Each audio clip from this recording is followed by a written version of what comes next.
work, so you about to feel pain. And I gotta do work, God said I gotta do work, cause it's off with the name, Savage Truth. Savage Truth, it's the savage truth, the savage truth.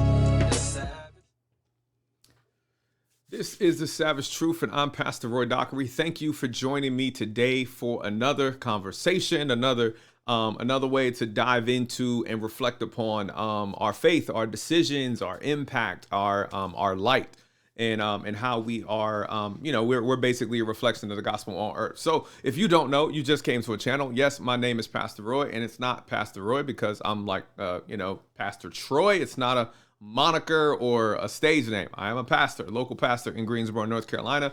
But I'm also a healthcare executive. As my friend Dr. Jude likes to say, I'm her favorite Penta vocational pastor. So I do a lot of things.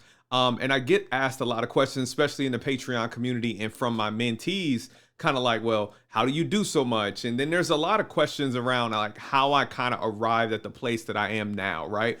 Some people have looked at some of my testimony, right? That I was, raised in a Christian household and became kind of agnostic / atheist, and then got saved in college. I did Christian hip hop for like 18 to 20 years, started a podcast in 2019, started doing YouTube right at the end of 2020, coming into 2021. And have now been doing this for like the last half of a year, and appreciate the support. Patreon community has been growing, great communication there, and our Discord channel, and our Zoom calls, and all of this other good stuff. But there's still a lot of questions around how and why and what's the progress. So I think sometimes sharing little pieces of my story kind of help illuminate some of the things that God does and the way that he's maneuvered and kind of honestly miraculously done things in my life. So for those that have clicked on this, you kind of see the title, right? And I'm going to give a real life example, right? A lot of people use like parables and metaphorical metaphorical or, kind of exaggerated stories and things of this nature, right? You have people like Joel Osteen, and then people tell these stories like, I knew a guy and there was a man. The interesting thing is like God has actually used my life as an example and as a model of a lot of things that he's capable of doing. So a lot of times I share stuff that isn't an exaggeration. It isn't a metaphor. It's genuinely what happened to me. And this will be another one of those situations, right? Like there was a lot of content and questions around demonic possession, and I can talk about that. There's a lot of questions, and people have ideas about the performance of miracles and people being miraculously healed, and I've had that, so I can talk about that. So like God's given me the material to have a lot of these conversations. So it's just a balance of being mindful, being intentional, and being led by God in what to share and when to share it. So this has been on my heart, especially being back in Greensboro, being back around the area where I went to college. My going into beginning of my sophomore year, right? Like me and my best friend, we were trying to get ourselves an apartment, trying to save up money to buy ourselves cars and all of this other stuff. So we needed to get jobs, right? So there's not a lot of industry around the school. It's mostly retail and food. I did work in the food service industry. I worked at Domino's when I was in high school, and shortly after graduating as well. Because for those that don't know, I did not go to college after high school. I had no intention of going to college, but God redirected those plans. So in 2002, looking for a job, and then there's a McDonald's that's not far. It's walking distance from the apartment that we had in the development that we were looking to live at. So we applied for jobs at McDonald's, right? So we wanted to get jobs, and I didn't necessarily want to cook. I've always, I guess, been like a customer service kind of minded people. When I worked at Domino's, I made the food, took the orders, and was like an assistant manager for a short period of time. So and I don't know, maybe I just had a voice that people always knew was for amplification, because this is probably shortly after I started doing Christian hip hop. So me and my best friend, we both got hired, and we got put on the drive-through, right? So we're young guys. Like I'm really fast at typing, good with technology. So dealing with the point of sale system, and generating the receipts and taking change and all of this other stuff, because this is back when a lot of people still carry cash. And I was working at the drive-through. So there's two windows at the drive-through, right? I worked at one window. My best friend worked at the other window. We both had the headsets on. So I worked at the first window. So I took the orders. I would, take the cash or whatever, receive the payment, or confirm the order when they get to the window. And then my best friend was at the second window, my brother Q, as I call him. He was at the second window and he was handing out the bags, giving the napkins, right? Handing out the drinks and kind of we ran the window. We worked the same shift. We worked from like 5 o'clock in the morning to 11 o'clock. And then we would leave work and go to our classes at college. And in this like dynamic, it was weird because every job I've ever had, I've been able and God's been able to do something in me where I find something to love about everything I've ever done, right? And I've had some weird jobs, right? I remember I had a job stacking books over the summer when it was like stacking books at like an outlet book place. And I found peace in just stacking and organizing books like in a meaningful way, like color and title and sorting. And there was another time I had like a temporary job at like a Polo Ralph Lauren outlet. And I was so meticulous about like how I folded a shirt and like the presentation of it and like the appreciation of it. When I worked at Domino's, I made every pizza as if it was something that I would eat. And I took pride in creating and making food that people would appreciate. And at McDonald's, like I just kind of came to the conclusion that like people are in a rush, people are frustrated, dealing with this audience. Like my goal is going to be to try to make sure like everyone who pulls away from my window is smiling. So like my goal was like, cause you get some ice grills, especially 5, 6 o'clock in the morning, right? People on their way to work, they're upset. Their kids are in the car complaining, especially in the summertime, and people are dropping their kids off at daycare and different camps, and you got grandparents with children. And so I just had this thing in my mind that was like, all right, by the time they get to my best friend at the next window, I want them to be in a better mood. I want them to be in a better mood than when they landed at my window, right? So whether that's, a compliment, whether it's telling a joke, whether it's getting their attention, whether it's trying to distract them from whatever's frustrating them, whether it's smiling at the kids or telling a joke, I created like this process, this system where like I would listen to what they were ordering, I would hear their tone of voice, and I would just take their order, but I wouldn't just let the process of taking the order stop at, got a drink, got your food, got whatever. Like when they got to the window, like I tried to engage with them, and based on what I'd already heard, right? Because I already heard a tone of voice. I already heard whether or not they had an attitude. Some people are disrespectful or short. Some people are more cordial and complimentary, like, right? So like I kind of had this thing that before, mind you, this is, no video or nothing, like just listening to their voice, like I started developing this ability to like, you know what I mean? Or this discernment of like hearing someone's voice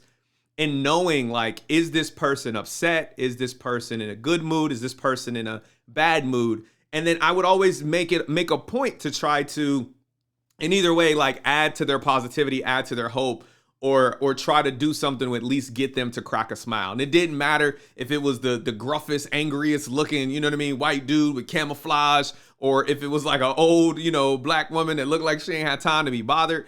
And I just made it a point, like, because like everything I do, I've got to find something where I feel like I add value. I have to do something where I feel like I'm contributing outside of just doing the work that's required in the job. Like I have to find purpose in what I do. And I always have.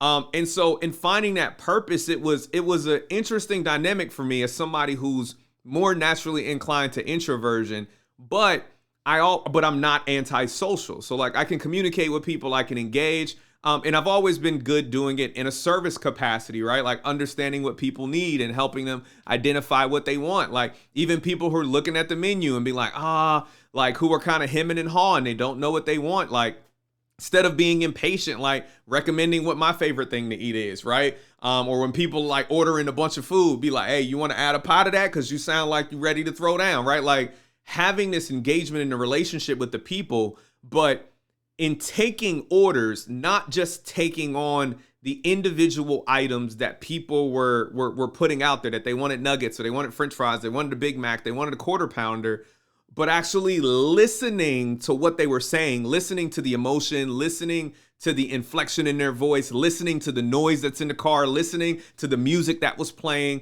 right? There were so many other like non-verbal cues, even for somebody I physically couldn't look at, that gave me an indication of, a better way to serve them. So like whenever we got challenged with like, we need you to upsell pies, I would always exceed that. So like any challenge I got at work, I was able to read and to serve people in a way that I could always achieve any kind of goal or objective that we had. So like, you want me to upsell pies, you want me to upsell, we want me to sell people a bigger size, which I'm sorry, everybody who upsized their meal on my behalf and drunk 42 or 38 ounces of soda that probably raised your blood sugar and ate some apple pies you didn't need.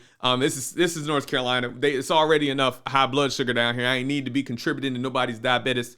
But I was doing my job. They asked me to sell more pies. I sold more pies.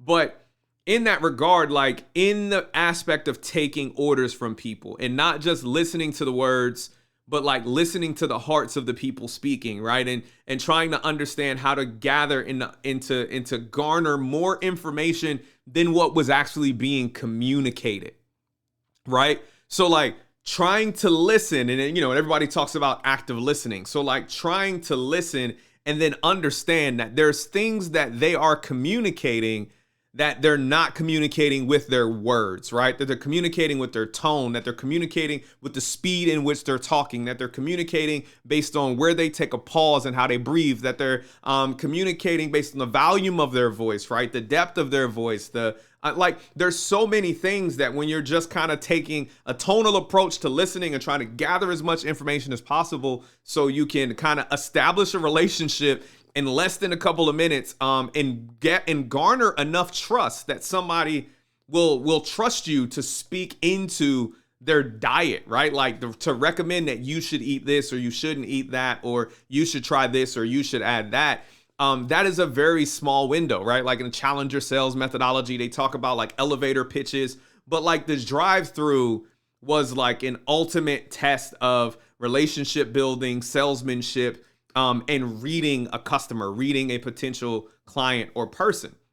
And so I'm doing all of this in the drive-through, understanding it. And I may have told the story on here before, but one of the customers that I had that was a recurring person that came through was an older white woman. She would bring her granddaughter through, and she would come through like every morning throughout the week. And I would talk to her and I would make her smile and I would make her granddaughter smile. And like after a while, I could understand. I knew her voice. So when she came on the speaker, and we had an old camera back then where you could see like the front of the car. She would come on the speaker and I would see her white Lincoln LS.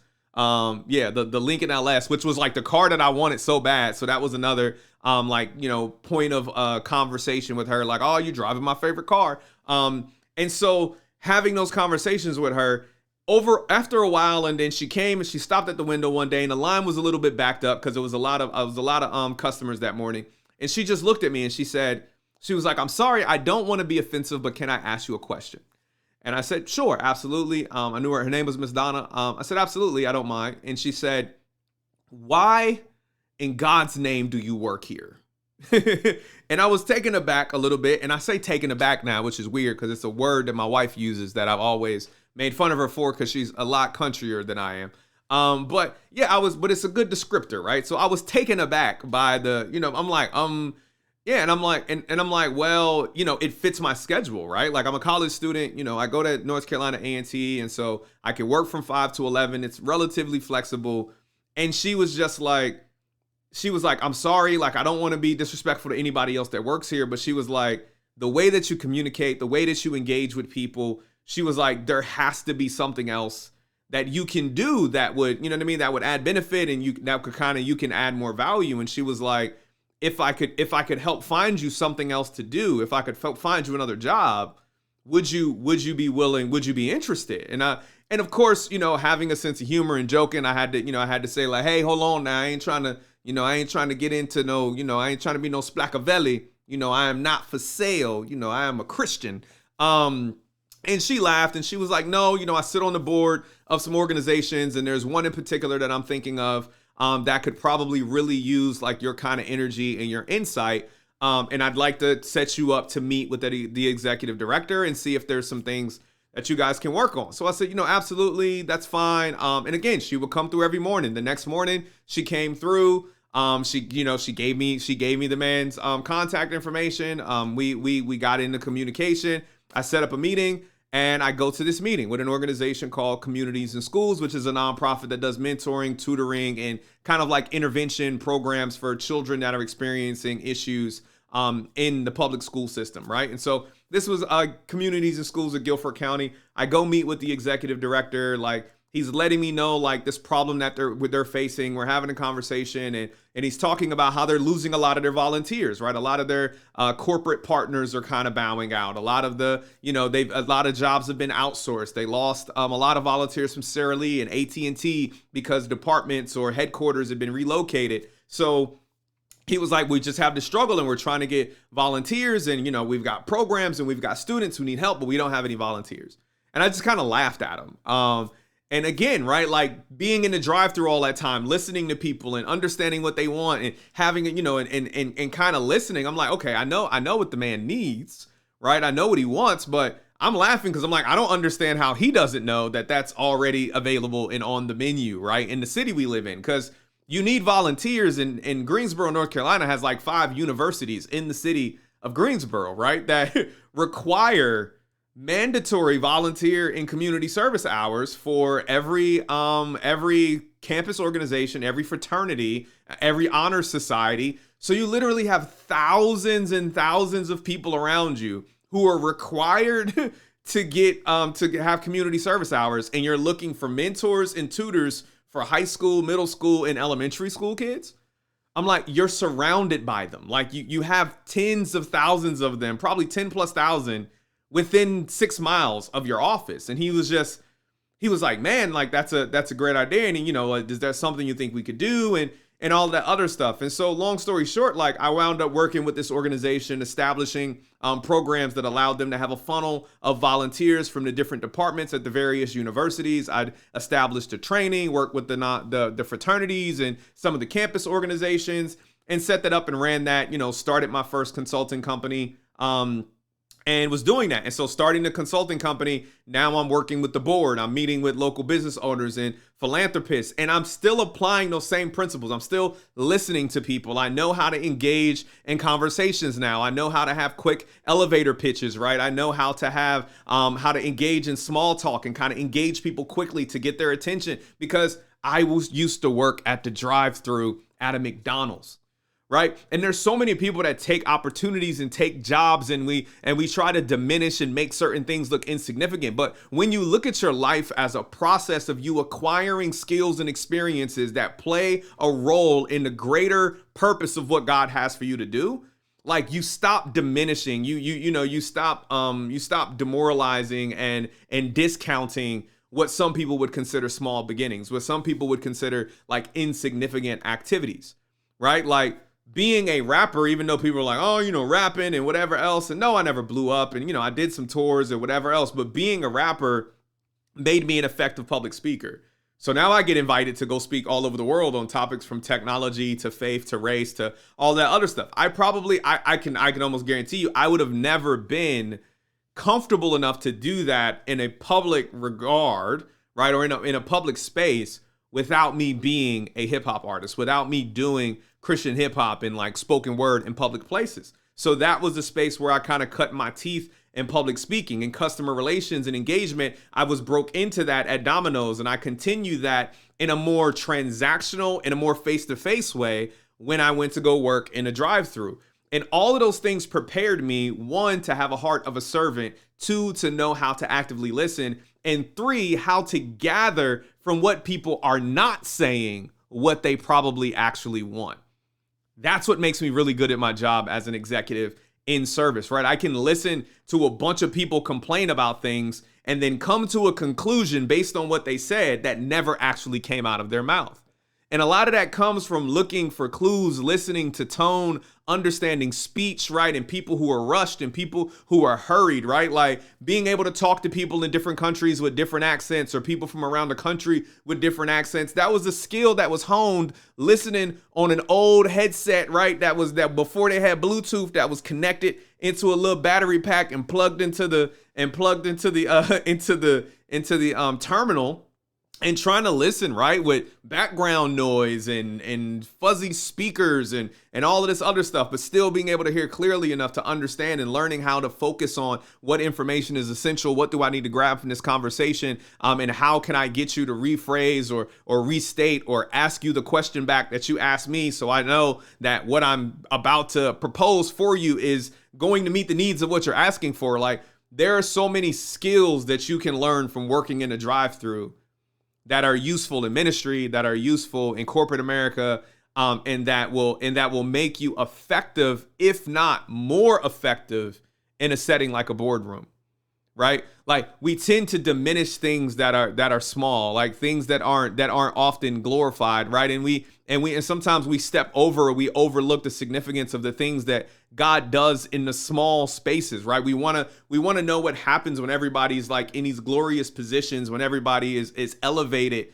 but it's the stuff that the athletes do in practice, right? It's the stuff that the writers do when they were reading and understanding their diction and articulation and right? It's the stuff that we do in the smaller phases, the smaller steps that build out to a destination that becomes something attractive that people want to celebrate.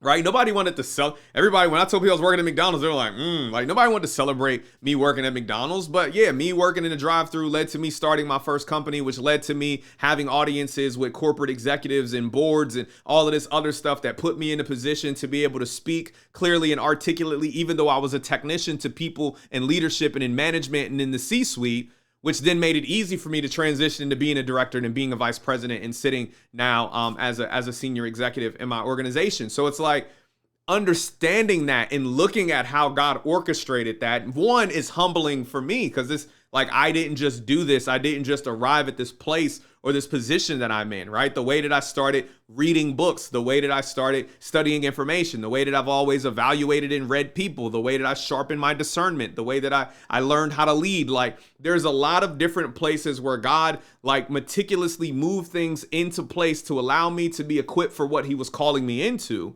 And when you step back and recognize that, when we step away from the pride of trying to give ourselves credit for who we are and where we are, you start to realize that God was moving this stuff the entire time. And it's such a humbling thing. And what we need more of is people who are exalted but humble, right? People who are successful in doing things but humble. Because what I hear too many people doing is touting themselves, right? Trying to resell and repackage, what they think made them successful. And to me, that you know what I mean? Like, I can't give you a recipe for how I got to where I was. I can tell you what God did, how I responded to it, what opportunities it provided, and the way that I moved, the favor that he provided, and how I tried to leverage it. But I can't give you any guarantees, nor would I ever give you any guarantees that if you did what I did, you're going to end up where I am, because I believe that we're all uniquely and wonderfully made, right? So if what I went through, the experiences, situations, and conditions that I went through is prepping me for who God wanted me to be, then that means whatever you're going through is what God is prepping for you.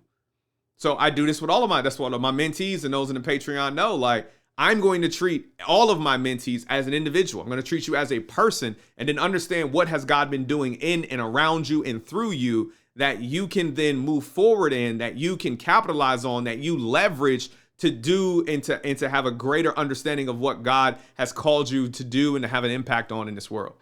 Right? Like, I went from the drive-through to the boardroom, and it's all the same skill. It was just building upon it and making sure I still use the gifts that God gave me.